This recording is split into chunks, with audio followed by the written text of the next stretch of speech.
Shalom. Belum mendengarkan firman, mari kita berdoa terlebih dahulu.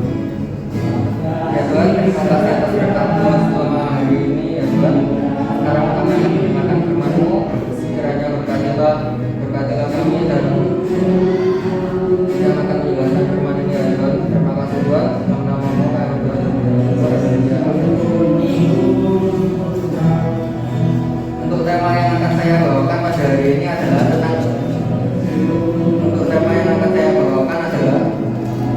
tentang menghadapi masalah atau persoalan hidup. Jadi untuk kalian sendiri yang sudah SMP atau SMA pasti pernah mengalami masalah kan, kayak misal banyak tugas atau banyak ujian. Saya juga pernah mengalaminya. Persoalan hidup ini dihadapi oleh semua orang, tidak terkecuali siapapun. Untuk persoalannya ini bisa menjadi yang pertama ada bencana alam, ini tidak bisa dihindari dan bisa dihadapi oleh siapa saja.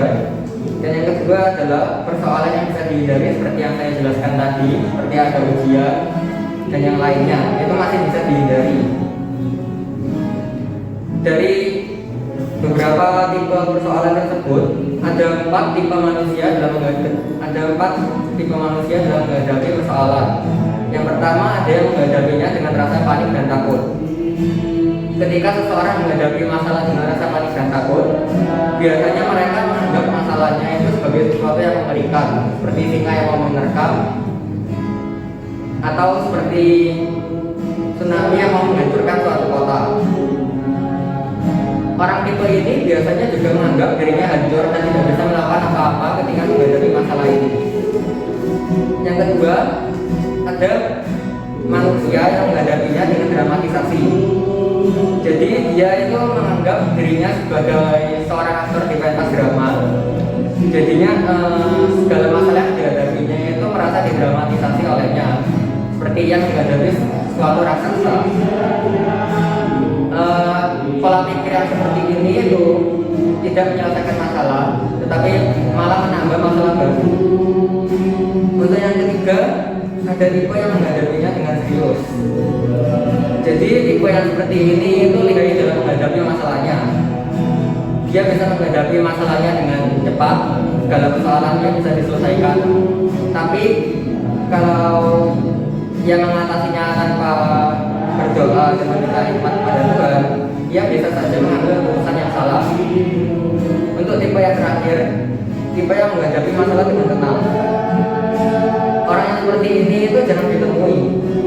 Jadi dibayangkan saja persoalan-persoalan yang menghadapinya itu banyak, tetapi dia masih bisa dengan tenang menyelesaikan masalah tersebut. Bahkan dia mempercayakan masalahnya itu kepada Tuhan dan masih bisa berharap kepada Tuhan, bahkan berdoa dan minta tolong kepadanya. Jadi ketika kita menghadapi persoalan, kita harus tetap berpikir secara jernih. Kita harus bisa tetap berpikir secara tenang dan juga meminta tolong kepada Tuhan sebisa mungkin, karena Ia akan selalu punya rencana yang terbaik bagi kita. Sekarang mari kita buka firman Tuhan dalam Markus pasalnya yang ke-6 ayatnya yang ke-45 sampai 52.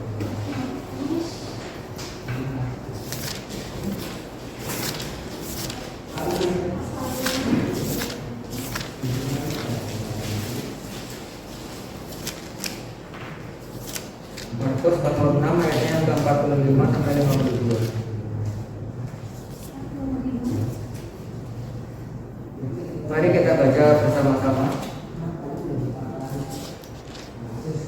1, 2, 3. Sesudah itu Yesus segera memerintahkan murid-muridnya naik ke perahu dan berangkat lebih dulu ke seberang, ke Betsaida. Sementara itu Ia menyuruh orang banyak pulang. Setelah Ia berpisah dari mereka, Ia pergi ke bukit untuk berdoa. Ketika hari sudah malam, perahu itu sudah di tengah danau. Dan Yesus tinggal sendirian di dalam. Ketika ia melihat bahwa mereka menjadi karena angin sakal, maka Maka kira-kira jam 3 malam ia datang kepada mereka, berjalan di atas air, dan hendak melewati mereka. Ketika mereka melihat dia berjalan di atas air, mereka mengira bahwa ia hantu. Lalu mereka berteriak, sebab mereka semua melihat dia, dan mereka pun sangat terkejut. Tetapi segera ia berkata kepada mereka, "Tenanglah, aku ini, jangan takut." Lalu ia naik ke perahu dengan mereka, dan angin pun reda.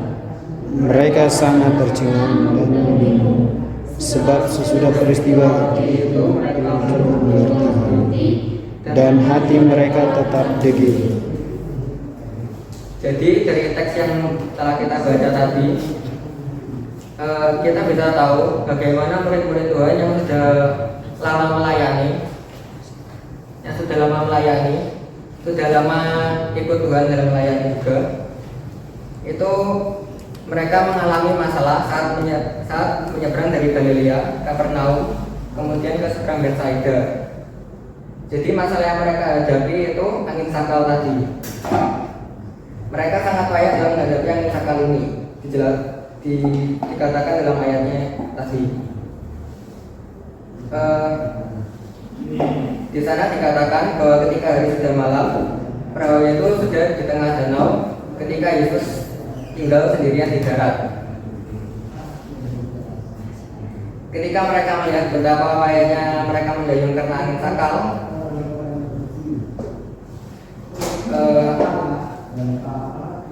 dari teks tadi itu, apakah Tuhan tidak tahu kalau murid-muridnya akan mengalami angin sakal? Tentu saja Tuhan itu tahu. Tetapi Tuhan mengizinkan hal itu terjadi kepada murid-muridnya. Itu supaya kita bisa tahu dari kejadian ini, para muridnya sadar bahwa mereka tidak mampu mengandalkan kekuatan mereka sendiri, melainkan harus bergantung kepada Tuhan, sama seperti kita dalam menghadapi masalah apapun. Kita bisa lihat bagaimana murid-muridnya yang sudah diberi pelajaran oleh Tuhan, bahkan diberikan mujizat olehnya dari air menjadi anggur, hingga 5 roti dan 2 ikan diberi makan kepada 5.000 orang, diberi makan 5 roti dan 2 ikan. Tetapi mereka ketika menghadapi masalah, mereka itu masih ketakutan luar biasa.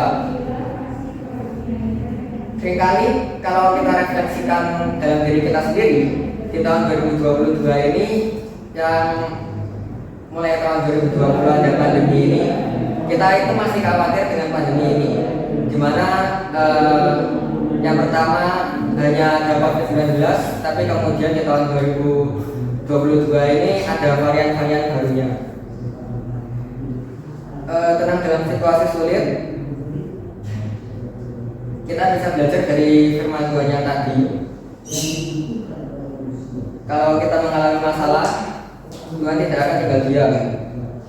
Dan juga dari tipe-tipe 4 orang yang saya bicarakan di awal tadi, kita harus tenang seperti tipe yang keempat dalam menghadapi masalah. Bagaimana agar kita bisa tenang dalam menghadapi masalah? Untuk yang pertama, kita harus bisa melihat dan menyadari bahwa Tuhan itu mengizinkan situasi sulit itu terjadi kepada kita. Seperti di ayatnya yang ke-45 disebutkan sebagai berikut. Sesudah itu Yesus segera memerintahkan murid-muridnya naik ke perahu dan berangkat lebih dulu ke seberang, ke Betsaida. Sementara itu ia menyuruh orang banyak pulang. Di tengah-tengah perjalanan, murid Tuhan dari pelayanan bersama dengan Yesus. Kemudian Yesus memerintahkan murid-muridnya untuk naik ke perahu dan berangkat lebih dahulu ke seberang. Yesus ini tahu jika akan ada angin sakal yang menghadang murid-muridnya di tengah jalan itu. Jika nanti ada halangan, tantangan dan rintangan, kenapa Tuhan itu masih mengizinkan murid-muridnya menyeberang? Di tengah-tengah kita mengalami kehidupan ini, kurang lebih sama seperti murid-murid menyeberang dan menghadapi angin sakal itu. Tujuannya adalah agar kita selalu bergantung kepada Tuhan. Kemudian di ayatnya yang ke-48a dikatakan, ketika ia melihat betapa payahnya mereka mendayung karena angin sakal. Nah, betapa payahnya, begitu masalah yang diberikan, masalah yang terjadi pada mereka itu sangat luar biasa. Karena angin sakal ini menghadang perahu mereka sehingga mereka tidak bisa menyeberang dengan baik.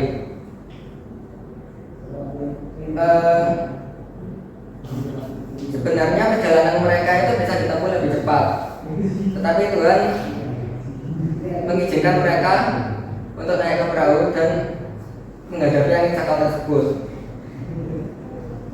Itu juga angin sakalnya itu menekan perahunya sehingga tidak bisa jalan. Ini bukan berarti Tuhan itu cuek dan diam saja, tetapi dengan peristiwa ini Tuhan mengajari agar murid-muridnya belajar untuk bergantung kepadanya.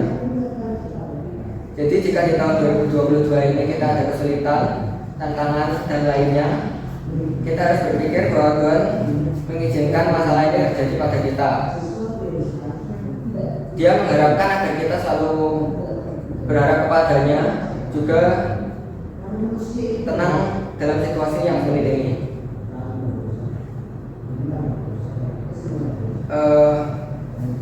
Untuk yang kedua, di ayat yang ke-48, ketika ia melihat betapa payahnya mereka mendayung karena angin sakal, maka kira-kira jam 3 malam ia datang kepada mereka berjalan di atas air, dan ia hendak melewati mereka. Ketika mereka melihat dia berjalan di atas air, mereka mengira bahwa ia adalah hantu. Lalu mereka berteriak-teriak, sebab mereka semua melihat dia dan mereka pun sangat terkejut. Tapi segera ia berkata kepada mereka, tenanglah hantu ini, jangan takut. Pelajaran kedua, agar kita tetap tenang dalam situasi yang sulit ini, kita harus percaya bahwa Tuhan mengerti segala persoalan yang kita hadapi. Tuhan selalu tahu apa persoalan kita, mengerti masalah yang kita miliki, dan Dia akan selalu datang untuk menolong kita. Jadi kita tidak perlu takut dan harus tenang. Juga kita tidak boleh berpikir jika ketika kita menghadapi masalah yang ringan maupun yang berat, Tuhan itu tidak ada. Jangan berpikir seperti itu, karena Tuhan itu selalu tahu. Ketika kita mengalami kesulitan, memang seringkali kita merasakan seakan-akan Tuhan itu tidak peduli kepada kita. Kita dibiarkan dalam masalah tersebut. Tetapi kita harus senang, karena Tuhan itu akan selalu menolong kita tepat pada waktunya. Tidak terlalu cepat, juga tidak terlalu lambat. Sama seperti Tuhan Yesus menolong murid-muridnya dalam menghadapi angin sakal. Kesulitan memang selalu terjadi, masalah juga akan selalu datang. Tetapi Tuhan peduli kepada kita. Tuhan akan memberikan jalan keluar tepat pada waktunya.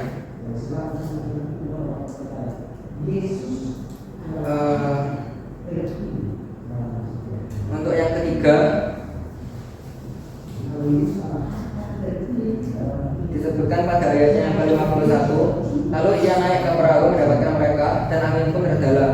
Mereka sangat tercengang dan bingung, sebab sesudah peristiwa roti itu mereka belum juga mengerti, dan hati mereka tetap tergir. Murid-murid ini masih belum mengerti bahwa Tuhan itu Maha Kuasa, walaupun mereka sudah bersama Yesus dan melihat mujizatnya di depan mata kepalanya sendiri. Kunci ketiga supaya kita bisa tenang itu, kita harus percaya bahwa Tuhan tetap berkuasa dan masih berkuasa dalam hidup kita. Kalau dilihat dari pasal-pasal sebelumnya, Tuhan juga melakukan banyak mujizat yang diperhatikan oleh murid-muridnya. Tetapi ketika di ayat yang kita baca ini, mereka bertemu dengan Yesus, dan ketika Yesus dalam perahu dan angin reda, mereka tercengang-cengang dan heran mengapa hal itu terjadi. Itu artinya murid-muridnya itu masih belum percaya pada Yesus bahwa Dia adalah yang Maha Kuasa. Maka dari itu Yesus menegur murid-muridnya dan bertanya, mengapa engkau tidak percaya? Maksudnya adalah supaya murid-muridnya itu sadar kalau Yesus itu yang Maha Kuasa.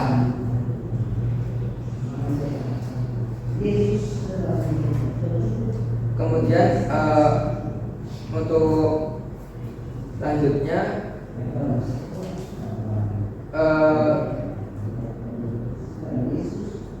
salah satu murid Tuhan yaitu Petrus, dari Matius ayatnya yang ke-14, Matius 14 ayat 28 sampai 31 dijelaskan kalau Petrus itu bahkan kalau Petrus berseru menjawab Tuhan, dan dia meminta kepada Tuhan agar Tuhan menyuruh Petrus berjalan di atas air. Petrus dengan berani mengatakan hal tersebut, dan Petrus juga melakukan terobosan iman dari hal yang telah ia katakan tersebut. Dia mengatakan kalau itu Tuhan, suruhlah aku berjalan di atas air. Itu berarti iman Petrus itu luar biasa. Tetapi ketika ia merasa bahwa angin sakal ini berembus kepadanya, ia mulai kehilangan imannya dan imannya goyah. Ketika ia mulai ragu-ragu, maka ia pun mulai tenggelam. Dan ketika ia tenggelam, Tuhan pun tepat pada waktunya menolong Petrus. Seringkali kita juga demikian. Ketika mendengarkan firman Tuhan, memuji Tuhan, iman kita menguat. Tapi setelah mengalami kehidupan, masalah-masalah yang mulai bermunculan, iman kita pun mulai goyah kepada Tuhan. Mulai muncul kekhawatiran apakah masalah ini akan tidak bisa selesai. Maka dari itu bersama-sama kita harus percaya bahwa Tuhan itu yang Maha Kuasa dan akan selalu berkuasa dari dulu sampai sekarang. Tidak perlu takut dalam menghadapi pandemi ini, karena Tuhan akan menolong kita tepat pada waktunya. Jadi sebagai kesimpulan, kita harus sadar pertama bahwa Tuhan itu mengizinkan situasi sulit terjadi dalam hidup kita. Kedua, percaya bahwa Tuhan mengerti persoalan kita. Dan yang ketiga, kita harus percaya bahwa Tuhan itu selalu berkuasa dan akan tetap berkuasa. Dari tiga hal tersebut, kita akan bisa menjadi tenang dalam menghadapi segala masalah yang kita hadapi, karena kita punya Tuhan Yesus yang selalu menopang hidup kita.